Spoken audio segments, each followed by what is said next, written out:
Sabe quando você vai ao cinema assistir um filme de terror, já foi até bem elogiado, mas pensa, deve ser um filme de terror lançado esse ano.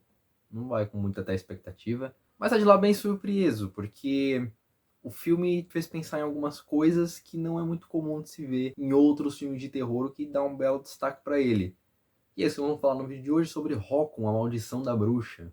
Eu vou dar um resumo do filme aqui e vou tentar pegar um pouco leve aqui nos spoilers para quem não assistiu ainda. Basicamente a gente acompanha a história de um escritor chamado On Bauman, que está indo para a Irlanda para jogar as cinzas do pai deles lá em um hotel que eles passaram a lua de mel na época do casamento. Beleza, ele também tá com um bloqueio criativo, não tá sabendo muito bem como terminar a história dele, que é a história sobre um conquistador espanhol e tudo mais, e a coisa se desenrola por aí. O hotel no fim de mundo ali da Irlanda tem a fama de ser assombrado por uma bruxa e tudo mais.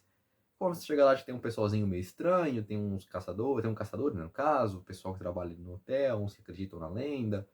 E a grande questão é que o quarto nupcial, seria o quarto que os pais dele ficaram, inclusive, os pais dele ficaram, inclusive, ele está fechado, ele não pode ser acessado porque dizem que a bruxa fica por ali. Beleza, aí a gente vai se desenvolvendo, vê que esse cara, na verdade, é um bosta, ele trata mal os outros, e ele tem muito a questão de um trauma pessoal que é explicado mais pra frente, que aí eu não vou dar detalhes, mas isso reflete na personalidade dele e na obra dele. Então, ele é aquele cara que gosta dos finais trágicos. A primeira escrita dele ali, do livro, do final, é algo trágico, algo pesado, algo pessimista e tudo mais. E a gente tem toda uma curva de um personagem que vai aprendendo a lidar com isso e outras coisas. Esse filme é uma misturada de subgêneros, porque além do próprio terror em si, tem um pouco de terror psicológico também, mas ele se vai, quando mexe com bruxa, esse tipo de lenda, ele cai no folclore, né, no folk horror, que seria no caso essa lenda da bruxa que assombra o lugar, mas não é também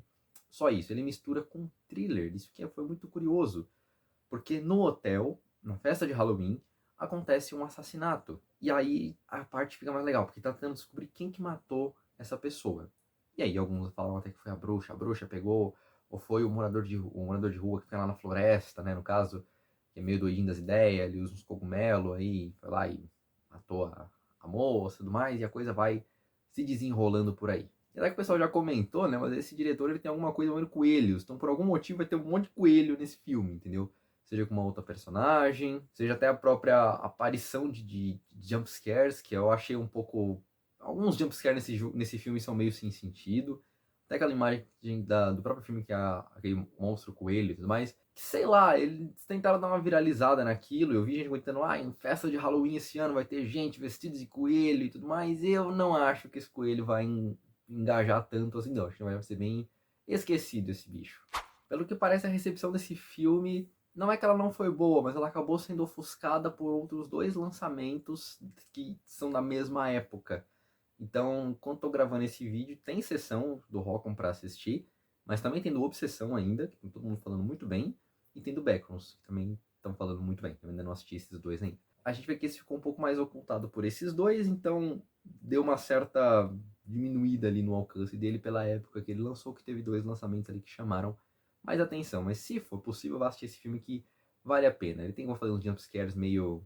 Não é nem telegrafado, mas é meio sem sentido uns deles. E vai te pegar porque, né, o cinema vai estar o volume alto e vai dar um gritão e tudo mais. E alguns que parecem não fazer muito sentido ali pela situação. Porém, aí que tá. A parte que eu achei mais legal, que tá no título do vídeo. Por que ele te faz duvidar do sobrenatural nesse filme? Porque, vamos lá, se a gente tá falando de um filme, tá falando de um jogo, de um livro, seja lá o que for, ele tem um roteiro e esse papel vai aceitar qualquer coisa. Então, assim, se eu quiser escrever uma história com alienígenas, dinossauros, robôs e super-heróis, tipo, vai ficar uma bosta, óbvio. Mas vai aceitar, entendeu? E eu posso fazer com que os personagens do meu livro não desconfiem que essas coisas existam. Eles podem simplesmente aparecer lá, e aí o telespectador vai comprar a ideia, por assim dizer. Vai, por mais ruim que seja a minha ideia, dá para comprar que eu consigo enfiar tudo isso numa história, por exemplo. Não se torna algo impossível. Só que aí que tá, esse filme te faz duvidar.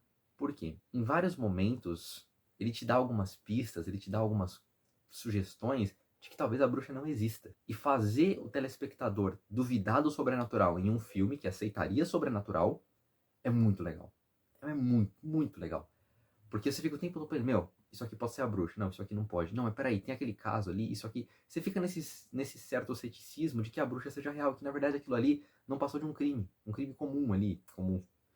Então, você não tem noção do que o personagem tá vendo, se é algo real ou não, se ele tá delirando ou não. Tem personagens que parecem que são confiáveis e não são, e tem personagens que parecem que não são dignos de confiança, mas na verdade são. Mas mesmo esses personagens que não são, que são dignos de confiança, eles não estão 100% sãos. E é no caso, aí um pequeno spoiler, o morador lá da floresta.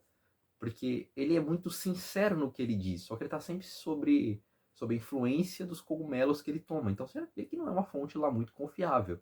Ele pode acabar vendo muita coisa, dizendo muita coisa, mas então ele não é muito confiável. Antes de entrar numa parte mais solta de spoilers aqui, eu só queria comentar um pouco do final sem dar spoiler. Para os que já me acompanham aqui há mais um tempo, sabem que eu sou muito crítico de final de filme de terror.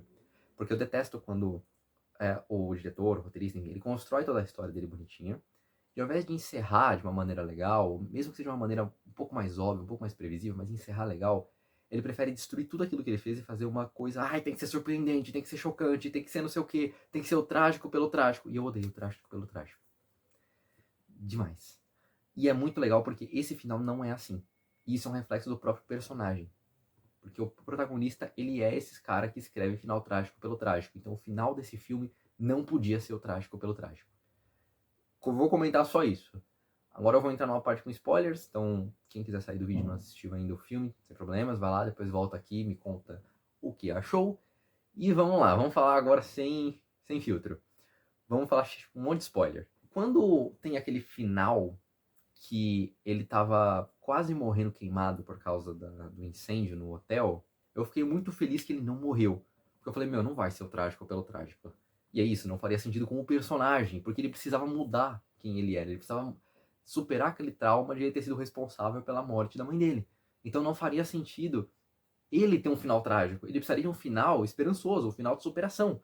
E foi o que de fato aconteceu. E aí que tá, você pensa no final, ele desceu lá pro subsolo, lá pro porão, e encontrou a bruxa, encontrou o cara, e não sei o que, e tem a marca dos grilhões, né, nos pulsos e tudo mais. Então tudo aquilo da bruxa foi real, a bruxa realmente estava lá. Tudo que envolveu o coelho, aquele monstro coelho, outras coisas, era toda alucinação. Tanto que aquele jumpscare, que eu acho que vai ser o mais famoso do filme, que é o da cama, né, que ele tá deitado na cama, ele fez o círculo lá de giz, mas o coelho dá um jumpscare nele. Aquilo é alucinação. Porque, tecnicamente, pelas regrinhas ali da bruxa, ela não poderia cruzar o círculo branco ali, né, de giz. E aí o coelho cruzou, né, pra poder enfiar a cabeça lá e dar um jumpscare. Então, beleza. E aí a gente descobre que no final ele tava bebendo uma bebida batizada. Uma coisa que eu reparei, eu até comentei, eu fui com meu primo na sessão, e a gente comentou. Falei, cara, repara que sempre que acontece uma coisa sobrenatural, ele bebeu alguma coisa antes. Eu tinha pego isso. A primeira cena do filme, ela é isso. É quando ele toma aquela dosezinha de uísque e já tá enxergando a bruxa. Vê a assombraçãozinha lá, o vulto na escada, a bruxa aparece atrás dele. Eu achei a cena tosca, mas tudo bem. Você viu ali de introdução. Agora, todas as outras cenas que vai ter no sobrenatural, ele bebeu alguma coisa antes ou já estava sob o efeito da bebida. Tem umas que são praticamente imediatas, assim. Quando ele desce o porão a primeira vez, ele acaba de tomar um shotzinho lá da bebida batizada, e aí a bruxa aparece, entendeu? O final ele fica naquelas de será que foi, será que não foi, será que foi a bruxa, será que o cara morreu queimado? Porque o incêndio de fato aconteceu. Aquele cara lá no final, mas ou ele foi levado pela bruxa, foi não sei o quê.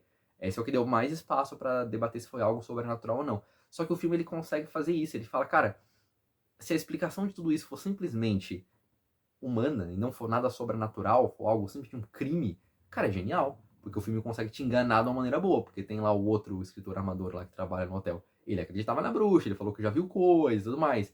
E tipo, mas mostrou a cena dele vendo a cara da bruxa e tudo mais. Cara, é relato dele, entendeu? Tem a parte da história dele. O que de fato ele viu, sabe? Não dá pra saber com 100% de certeza que aquilo ali aconteceu ou se é só coisa da cabeça dele. Essa parte mais psicológica que o filme brinca é muito legal. É muito legal. Funciona muito bem. Eu acho que esse filme acerta o que Noites Brutais erra. Porque Noites Brutais te entrega do nada, escrachado, aquele bicho genérico. E isso fica muito ruim. Se ele tivesse seguido numa pegada mais humana, teria funcionado melhor. Aqui ele criou a dúvida entre o sobrenatural e a parada mais humana. Pô, bacana. no final você fica meio naquelas, o que pode dizer que não foi, com 100% de certeza, o que não foi, você não consegue explicar 100%, né?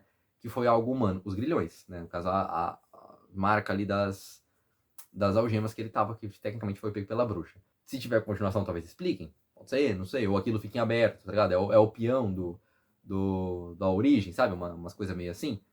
Aí, sim, mas de resto, você tecnicamente explica tudo pela bebida. Até pela primeira, porque, por exemplo, se a gente já tem a situação de que o pai dele tinha problema com álcool, pode ser que ele tenha também.